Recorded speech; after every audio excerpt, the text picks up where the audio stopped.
This is the case study of a human we classified as unfit for excellence. The same human who later prevented the complete loss of Station Hyperion 7. Look, I am not saying we were arrogant. But yeah, okay, we were absolutely arrogant. My name is Velkrin, and I serve as the administrative coordinator at the Celestial Navigation Academy on Station Hyperion 7. That is a fancy way of saying I push data tablets around and pretend the paperwork matters. The Academy, though, that place actually mattered. It was the most prestigious training facility in the entire Galactic Union, where the best and brightest came to learn stellar cartography, quantum navigation, and how to not accidentally fly your ship into a supernova. We had species from 47 different worlds. Crystalline Thaxians who could calculate jump coordinates in their heads. Aquatic Nirmali who processed spatial data through bioluminescent displays. Even those insufferably precise Kulthari, with their forearms and their color-coded filing systems that admittedly I had stolen several ideas from over the years. And then there was her. The human, Cassidy Rhodes. She arrived 6 cycles ago with impressive credentials, at least on paper. Earth had only joined the Union 3 standard years prior, and already they were sending candidates to our most elite institutions. The audacity was almost charming. Almost. She had letters of recommendation, test scores that seemed adequate, and that peculiar human enthusiasm that made you want to either encourage them or tell them to sit down and stop asking so many questions. Spoiler alert, we should have encouraged her, but no. We did what we always did. We smiled with our diplomatic faces, nodded politely, and assumed she would wash out within the first semester like most newcomers from developing worlds. The curriculum was designed by the finest academic minds in the galaxy. After all, the tests were calibrated to challenge species with centuries of spacefaring experience. What chance did a human have? Their planet had barely figured out faster than light travel, for crying out loud. Cassidy tried. I will give her that much credit. She attended every lecture, took meticulous notes on her primitive electronic tablet, and stayed after class to ask instructors clarifying questions. She partnered with study groups, even when the other students, particularly the Varathian contingent, made it abundantly clear she was slowing them down. She smiled through it all with that bizarre human optimism that seemed equal parts genuine and delusional. Then came the orbital mechanics final examination. It was a practical test, naturally. You cannot learn to navigate the stars by reading about them in some dusty archive. The students had to plot a course through the Kepler cluster, accounting for gravitational wells, solar winds, and 3 separate asteroid fields. Standard stuff. Most species could complete it in about 4 hours. Cassidy took 7. And she still failed. Not just barely failed. Mind you, she failed spectacularly. Her trajectory calculations were off by 3.7 degrees, which in stellar navigation terms meant she would have flown her hypothetical ship directly into a gas giant. Her timing was wrong. Her fuel consumption estimates were laughable. The simulation crashed twice because she kept trying unconventional approaches that the program was not designed to handle. The Academy Council convened immediately. Instructor Molnax, a Thaxian with approximately 0 patience for incompetence, argued for immediate expulsion. Dean Kirill, ever the politician, suggested a more diplomatic approach. After all, Earth was a new member species, and outright rejection might create interstellar tensions. We had image problems to consider, so they reached a compromise that they probably thought was generous. Cassidy Rhodes would not be expelled. Instead, she would be reassigned to night duty security detail for the remainder of the academic year. It was punishment dressed up as opportunity. She would maintain her student status technically, but she would spend her nights walking the empty corridors of the academy, checking locked doors and monitoring systems that never had problems. Busy work. Exile disguised as employment. When Dean Kirill delivered the news, I happened to be in the administrative wing filing censor reports. I watched through the transparent aluminum partition as Cassidy received her sentence. I expected tears, maybe anger, perhaps that human tendency toward dramatic emotional outbursts we had all heard about. Instead, she just nodded. Thanked the dean. Asked what time her first shift started. The audacity. We all thought it was pathetic, honestly. A final desperate attempt to cling to her academy dream before reality inevitably crushed it. Give her a few weeks of lonely overnight shifts, and she would request a transfer back to Earth with her tail between her legs. Metaphorically speaking, humans do not have tails, which honestly seems like a design oversight. I remember Instructor Mulnax laughing about it in the faculty lounge later that evening. "Night duty," he said, his crystalline voice chiming with amusement. "Perfect assignment for a species that clearly cannot handle the light of academic excellence." We all laughed. Yeah, that did not age well. Cassidy started her first night shift exactly on time, which I suppose should have been our first clue that we had miscalculated something. Punctuality is a virtue, sure, but there is punctuality and then there is whatever she was doing. She arrived 15 minutes early, already wearing the security uniform, carrying a thermal container of that brown liquid humans consume obsessively. Coffee, they call it. Smells like burnt plant matter and regret. The previous night's security officer, a Nirmali named Plixoth, gave her the most minimal briefing possible. "Point to this console. Check that door. Walk this corridor every hour. Do not touch anything important." Plixoth could barely contain his disdain. He had worked night shift for 2 cycles and considered it the universe's personal insult to his existence. Now he was training the human failure who could not even pass basic navigation. "Try not to break anything," Plixoth told her, his bioluminescent patches flickering with what I recognized as sarcasm in his species. "Though I suppose that is asking too much." Cassidy just smiled. That same smile. "I will do my best." Plixoth left, and she began her rounds. Now, I was not there personally for most of this. I have better things to do than watch security footage of empty hallways at 3 in the morning. But here is the thing about Academy stations. Everything is recorded. Every corridor. Every lab. Every classroom. It is policy. Safety regulations. And yes, maybe we were all a little curious about how badly the human would mess up her one simple job. So we watched. Not live, obviously. We had lives. But the next morning, during breakfast in the faculty lounge, someone would pull up the previous night's highlights on the communal display. It became routine entertainment. Morning coffee and watching the humans stumble around in the dark. Except she was not stumbling. The Academy runs on a standard diurnal cycle, 26 hours split between light and dark periods to accommodate most species' circadian rhythms. During night cycle, the corridors dim to 15% illumination. Enough to see if you have halfway decent eyes. Most species need to activate their personal light sources or rely on the emergency strips along the floor. Cassidy walked through the darkness like it was not even there. First night, we thought it was luck. She was following the illuminated floor strips. Obviously. Any idiot could do that. Second night, when she walked through a corridor where 3 of the floor strips had malfunctioned, not even slowing down. That got a few murmurs. Instructor Zeleth, a Kolthari with expertise in biology, suggested maybe humans had better low-light vision than we had assumed. "Impossible," Molnak said, crunching on his mineral supplements. "Earth is a bright world, mid-spectrum star, clear atmosphere. No evolutionary pressure for darkness adaptation." We all nodded. Made sense. Had to be something else. Third night. The something else got weirder. The motion sensors in Laboratory 7 triggered at 0200 hours. Cassidy was 2 sections away, but she responded in under 90 seconds. The footage showed her moving through the dark corridors at a pace that was not quite running but definitely faster than walking. She arrived at Lab 7, checked the entrance, then did something that made absolutely no sense. She turned off her flashlight. Just stood there, in the darkness, completely still, head tilted slightly. The lab's internal cameras showed nothing unusual. No intruders, no equipment malfunctions, no reason for the sensor to trigger. Probably a calibration error, which happened occasionally. Standard procedure was to log it and move on. Instead, Cassidy pulled out her communication device and called maintenance. "There is something wrong with the ventilation intake in Lab 7, she said. "Sounds irregular. Might want to check it before day shift." Maintenance did check it, mostly because they were bored and the human was new enough to humor. Turns out the intake fan had a worn bearing. Would have failed completely within a week, potentially contaminating several sensitive experiments. How in the name of the galactic core did she hear that? The mockery in the faculty lounge took on a different tone. Less outright laughter, more confused derision. Instructor Bavik suggested maybe humans had enhanced auditory processing.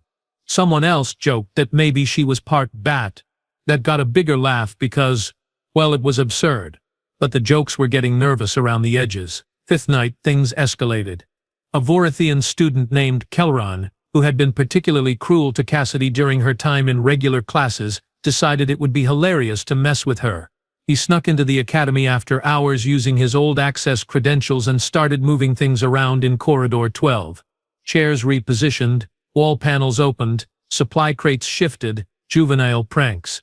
The kind of thing you do when you are young, stupid, and convinced of your own superiority. He got caught in under 10 minutes. The footage was remarkable. Cassidy came around the corner, swept her light across the corridor once, then called out, "Caleron, I can hear you breathing behind the support column. Come out before I report this." He did not come out. Pride and all that. She walked directly to his hiding spot without hesitation, looked him dead in his 4 eyes, and said with absolutely no emotion, "Go back to your quarters. Now." He went. The next morning, the faculty lounge was very quiet during breakfast. We watched that footage 3 times. Nobody made jokes. Instructor Molnax kept adjusting his crystalline structure, which is what his species does when they are uncomfortable. "Maybe," Zeleth said slowly, "we should review human biology specifications more carefully." "Yeah, maybe we should have done that before we stuck her in the dark." By week 3, watching the overnight security footage had stopped being entertainment and started being something closer to academic research. Or maybe anxiety. Possibly both. I found myself staying late more often than I care to admit, reviewing the previous night's recordings with the kind of attention I usually reserved for budget reports that could get me fired. And I was not alone. Instructor Zeleth started compiling data. Actual spreadsheets, cross-referencing incident reports with human biological specifications from the Union's xenobiology database, which, as it turned out, was depressingly incomplete. Cassidy had settled into her role with an ease that should not have been possible. She knew the station better than officers who had worked there for years. Every corridor, every access panel, every ventilation shaft and maintenance tunnel. She walked her routes with casual confidence, like the darkness was not just familiar but preferred. That was the part that kept nagging at me. She did not tolerate the darkness. She thrived in it. Incident log. Night cycle 47. The climate control system in the East Wing started malfunctioning around 0130 hours. Temperature dropped 7 degrees in under 20 minutes. Not dangerous but definitely uncomfortable for the Thaxian students housed in that section. Automated alerts went out to maintenance, but they were handling a coolant leak in the docking bay and would not be available for at least 2 hours. Cassidy responded before the alerts even reached her console. The footage showed her standing perfectly still in Corridor 9, head tilted again in that way she did when she was listening to something the rest of us could not hear. Then she walked, not to the climate control hub like any reasonable person would, but directly to a maintenance access panel 3 sections away. She opened it, reached inside without looking, and adjusted something. The temperature stabilized within 5 minutes. When maintenance finally arrived, they asked her how she knew which relay to reset. Her response, delivered with that infuriating human smile, "I felt the air current change," figured it was the secondary regulator in Junction 42. She felt the air current change. In a corridor. While wearing a uniform, maintenance logged it as intuitive problem-solving. I logged it as deeply unsettling. Incident log. Night cycle 53. A pack of supply drones malfunctioned in the cargo bay. Not a crisis, just annoying. They started following corrupted navigation protocols, bumping into walls, circling each other like confused metal insects. Happened occasionally with older models. Standard procedure was to remotely shut them down and reboot their systems in the morning. Cassidy walked into the cargo bay, observed them for maybe 30 seconds, then started making this clicking sound with her tongue. Not loud, just rhythmic. Click, click, pause, click, click, pause. The drones stopped circling. Then and I watched this footage 6 times to make sure I was not hallucinating. They started following her. She led them back to their charging stations like she was herding livestock. Echolocation interference, she explained later when maintenance asked. Their sensors were conflicting. I just gave them a clearer auditory reference point to triangulate from. She just gave them a clearer auditory reference point. Casual. Like that was a thing people did.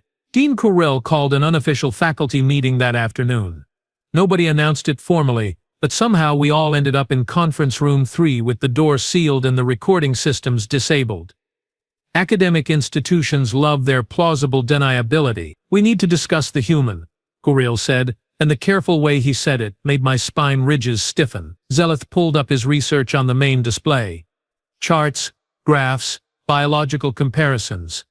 I have been reviewing Earth's evolutionary history, he said. Humans are persistence predators, apex hunters from a world with significant megafauna. They evolved not through strength or speed but through endurance and adaptability. We know this already, Molnax interrupted. They are stubborn and they sweat excessively. What does this have to do with night duty? Zeleth adjusted the display. Their eyes. Look at their eyes. He showed us a comparison. Human eyes versus Thaxian, Kolthari, Nirmali, Vorathian. The differences were striking once you knew what to look for. Human pupils dilated significantly wider. Their retinas contained a higher concentration of rod cells, specialized for low-light vision. They had a tapetum lucidum. Wait, no. Scratch that. They do not have that, but what they did have was something called rhodopsin in unusually high concentrations. They can see in near darkness, Zeleth said quietly. Not as well as species that evolved in low-light environments, but far better than any of us assumed. Their night vision is not an anomaly. It is standard for their species. The room went very quiet. But Earth is a bright world, I said, because someone had to. Why would they evolve night vision? Because, Zeleth continued, pulling up more data. Earth rotates. Half their day is darkness. And early humans did not stop hunting just because their sun set. They adapted. They learned to track prey through darkness, to move silently, to use minimal light sources. Their entire predatory strategy involved pursuing prey until it collapsed from exhaustion, often across multiple day-night cycles. Instructor Bavix made a sound that in his species indicated existential dread. We put an apex predator evolved for darkness persistence hunting on night duty. As punishment, yes, Zeleth said. And we thought we were being clever, I added. Yes. Zeleth repeated. Dean Kurill rubbed his cranial ridge with two hands, a gesture of deep frustration. This does not necessarily mean anything. So she can see in the dark and has good hearing. That does not change her academic performance. She still failed orbital mechanics. Molnax nodded, but he looked less certain than usual. The human is adequate at security work. That does not translate to navigation competence. We all agreed, vocally. Out loud, because that made it true, obviously. Incident log, night cycle 61. That was when everything changed. A research team in Lab 14 had been running long-term experiments on quantum entanglement. Delicate stuff, expensive equipment. The kind of work that required environmental stability and absolutely zero interference. Their experiment was scheduled to complete its data collection phase at 0300 hours, right in the middle of Cassidy's shift. Nobody told her about it. Why would they? Security officers do not need to know about every research project. Just walk the corridors, check the doors, leave the smart people alone to do smart things. At 0245, Cassidy entered Lab 14. Just walked right in, no announcement, no warning. The research team, 3 Thaxians and a Kolthari, were furious. She had potentially contaminated their experiment. She had violated protocol. She had no authorization. She ignored all of them, walked directly to their quantum containment field and said, "You need to shut this down. Now, your magnetic bottle is degrading." The lead researcher, a Thaxian named Corvix, actually laughed at her. "The containment field is perfectly stable. Our sensors show no abnormalities. You have no qualifications to even interpret this equipment." Cassidy looked at him with an expression I had seen before, but never properly understood. Patient, tired. The look of someone who was done being underestimated. "I can hear it," she said simply. "The magnetic field is oscillating at the wrong frequency. You have maybe 3 minutes before catastrophic containment failure. Shut it down or lose 6 months of work and possibly your lab." Corvix did not shut it down. Pride is a universal constant. 2 minutes and 37 seconds later, the containment field collapsed. No explosion, thankfully, but the quantum state decoherence corrupted all their data. 6 months of research. Gone. Station maintenance reviewed the equipment logs afterward. The magnetic bottle had been degrading for 3 days, so slowly that the sensors barely registered it, well within normal variance ranges. It would have been undetectable to anyone without specialized diagnostic equipment, or apparently to anyone without human hearing. We stopped joking about Cassidy Rhodes after that, and we started wondering what else we had missed. Night Cycle 78. That was when we stopped wondering and started understanding in the most terrifying way possible. I was still in my office, because apparently I had given up on maintaining a healthy work-life balance. The station was quiet, just the usual hum of life support and the occasional footstep echo from the overnight crew. Cassidy was on her rounds. Everything was routine. Then the lights went out, not the normal dimming for Night Cycle. I mean everything. Complete darkness. The kind of black that makes you forget which way is up. Emergency lighting should have kicked in immediately, bathing everything in that horrible red glow that makes everyone look either dead or dying. Nothing happened. My console died mid-sentence. The climate controls stopped humming. For exactly 3 seconds, Station Hyperion 7 was completely silent and utterly dark, and in those 3 seconds I understood what prey animals must feel like. Then the alarm started. Not the normal alert tone, the bad one. The one that means hull breach, or reactor failure, or some other flavor of imminent death. Backup power kicked in, finally, bringing the emergency systems online at maybe 30% capacity. My console flickered back to life with a dozen critical alerts scrolling across the screen. Primary power grid failure. Secondary relays not responding. Tertiary backups operating at minimal function. Life support holding, but oxygen recycling compromised. Estimated air supply with current population. 4 hours, maybe 5. 4 hours. I heard shouting in the corridors. Faculty members stumbling out of their quarters, trying to use their personal devices for light. The Normali were in full panic mode, their bioluminescence strobing erratically. The Faxians were attempting to establish some kind of order, but their usual confidence sounded thin and stretched. Dean Kirill's voice came over the station-wide communication system, crackling with interference. This is not a drill. All personnel proceed to your designated emergency stations. Remain calm. Engineering teams to the power distribution center immediately. Remain calm. Right. Sure. We were all going to die professionally and with proper decorum. I grabbed my emergency kit and headed for the administrative muster point, using my personal light to navigate corridors I had walked for years but suddenly did not recognize. Other officers joined me, everyone moving slowly, carefully, trying not to trip over debris or each other. Engineering was located in the lower sections, near the reactor core. A team of 6 specialists, led by Chief Vorn, a Kolthari, with 4 decades of experience. If anyone could fix this, it was them. I told myself that repeatedly. It did not help. 20 minutes passed. Then 30. The air was getting noticeably stale. That flat quality that means the scrubbers are not keeping up. My communication device crackled with updates. Engineering had reached the power center. The damage was extensive. Someone had asked, how long for repairs? Voron's response was not encouraging. 8 hours. Minimum. If we have the right components, if nothing else breaks, we had maybe 4 hours of air. The math was simple and horrifying. Then a new voice cut through the communication channel. Calm, clear, human. This is Rhodes. I am at junction point 87 in the main distribution trunk. I think I found your problem. There was a pause. Then Voron's voice, tight with stress and barely contained irritation. Security personnel are not authorized in the power distribution areas. Clear the channel. With respect, Chief. You are looking in the wrong place. The primary grid did not fail. It was bypassed. Someone or something rerouted power flow through a secondary junction that could not handle the load. It melted the relay couplings. I am looking at the damage right now. Another pause. Longer this time. That junction is in a crawl space with 0 emergency lighting, Vorn said slowly. How can you possibly see anything? I have a flashlight, Cassidy replied, and I could hear the smile in her voice even through the static. Also, there is enough residual heat signature from the melted components that I can see the damage pattern pretty clearly. She could see heat signatures. Of course she could. Why not? What was one more impossible human ability? Vorn was clearly recalculating everything he thought he knew. Can you describe what you are seeing? Precisely. She did. In technical detail that made it very clear she had been paying attention during lectures she supposedly failed. She described the relay configuration, the melted couplings, the rerouted power flow patterns. She even identified which specific connection had failed first. starting the cascade. That is accurate, Bourne admitted, and he sounded like the words physically hurt. But repairs require specialized tools and components.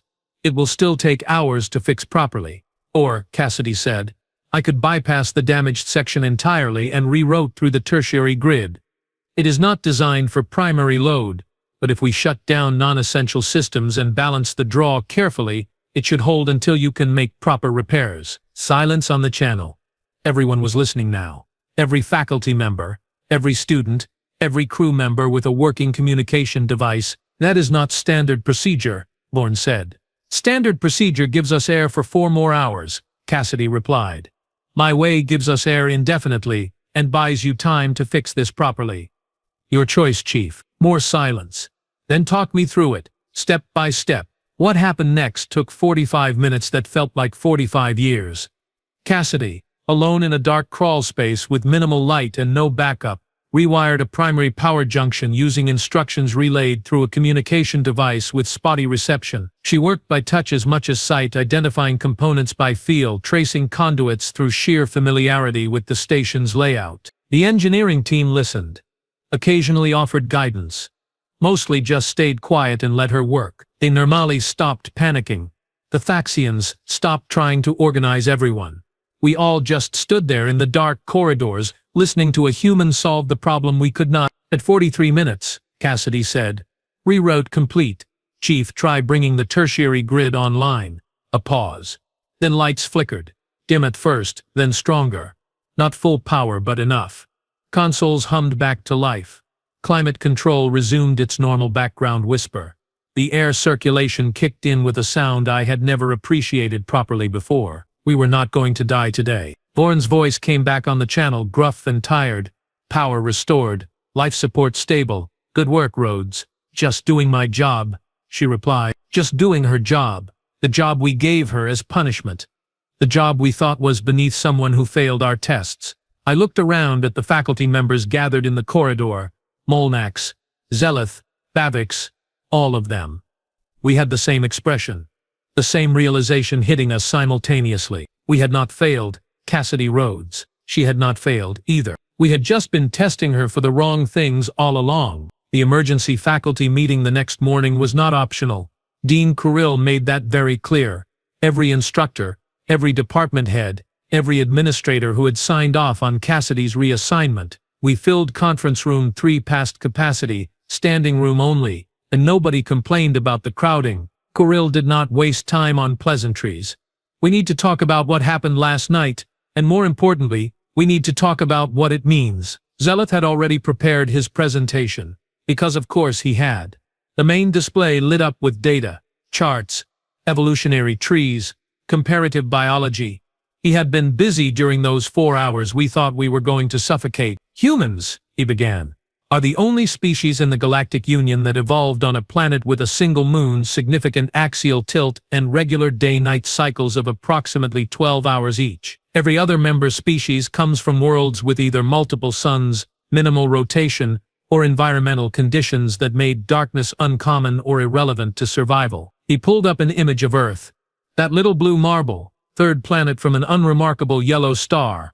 For millions of years, early humans and their ancestors dealt with darkness every single day. Not as an anomaly, not as a challenge to overcome with technology, as routine reality.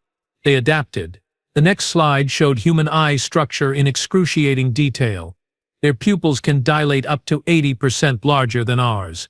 Their rod cell concentration is triple that of Thaxians. They possess minimal but functional tapetal reflection, and their neural processing prioritizes contrast detection in low-light conditions. They did not evolve to see in the dark perfectly. They evolved to function in the dark adequately, which in survival terms is the same thing. Instructor Bavix shifted uncomfortably. This explains the night vision. It does not explain how she heard a magnetic containment field degrading or identified melted relay couplings by heat signature. Actually, it does, Zeleth said. Human hearing range extends from 20 Hz to 20,000 Hz. Ours caps at 12,000. They can detect sounds we are literally incapable of perceiving, and their thermoreception, while not as developed as species from high-temperature worlds, is significantly more sensitive than ours. They can detect temperature variations of less than 1 degree at close range. He paused, letting that sink in.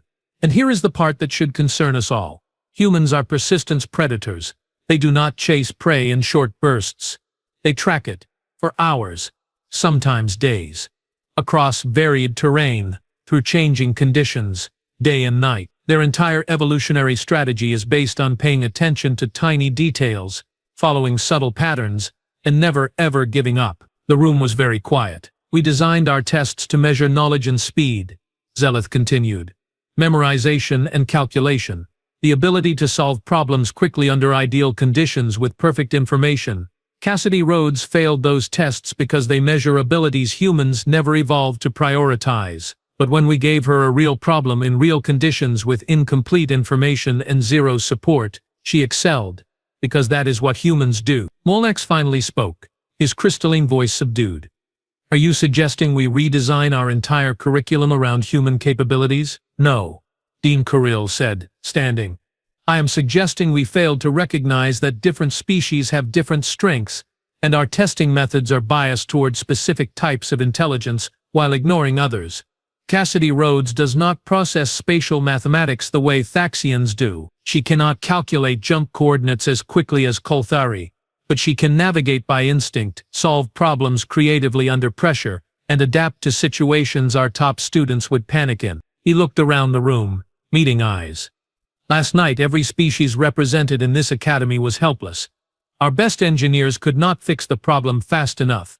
Our most experienced crew could not see well enough to work in those conditions. And a human we dismissed as a failure saved all our lives because we accidentally put her in the one environment where her species has a natural advantage. The implications hung in the air like radiation. So, what do we do? I asked. Because someone had to. Kirill smiled thinly. We stopped being arrogant.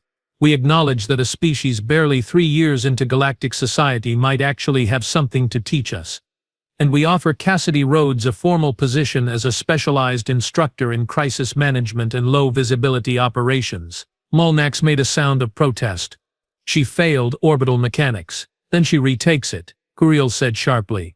With accommodations for her learning style, practical applications instead of pure theory, hands-on navigation instead of computational speed tests.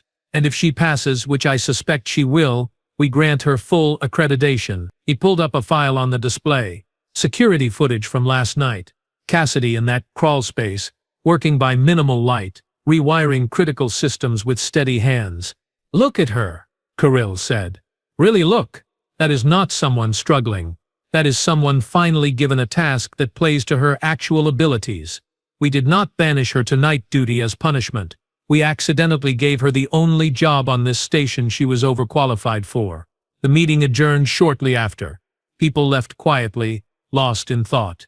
I stayed behind watching that footage loop. Cassidy Rhodes, working in darkness, solving problems, saving lives, doing what her species had done for millions of years, just in a slightly different context. I found her later that day, finishing her shift report in the security office. She looked tired but satisfied, that human expression that suggested accomplishment mixed with exhaustion. The dean wants to see you, I told her. You are being offered an instructor position. She blinked, surprised but not shocked. For what subject? Crisis management, adaptive problem solving. Basically, teaching everyone else how to think like a human when everything goes wrong. She smiled. Then, that same smile she had worn when they told her she failed. When they assigned her to night duty, when everyone assumed she would quit. The smile that said she knew something we did not. Sounds perfect, she said. And the really scary part? She meant it. 3 months later, enrollment in Cassidy's crisis management course was the highest in Academy history. Students from every species, learning human problem-solving techniques, learning to work with incomplete information, to trust their instincts, to adapt when plans fail, learning, essentially, to survive in the dark. I still push data tablets around and pretend the paperwork matters. But now when I walk the corridors at night, I am aware of the darkness in a way I never was before. I am aware of how vulnerable we all are when the lights go out. How dependent we became on our technology, our controlled environments, our perfect conditions. Humans never had perfect conditions. They had darkness and danger and 1,000 things trying to kill them. So they learned to adapt. We thought we were punishing Cassidy Rhodes by putting her in the dark. Turns out, we were just sending her home. And the really terrifying question, the one that keeps me awake during night cycles sometimes, if humans are this good at surviving in the dark, what else are they good at that we have not discovered yet? I have a feeling we are going to find out, and I am not sure we are ready for it. But then again, humans probably said the same thing about space travel. Look how that turned out.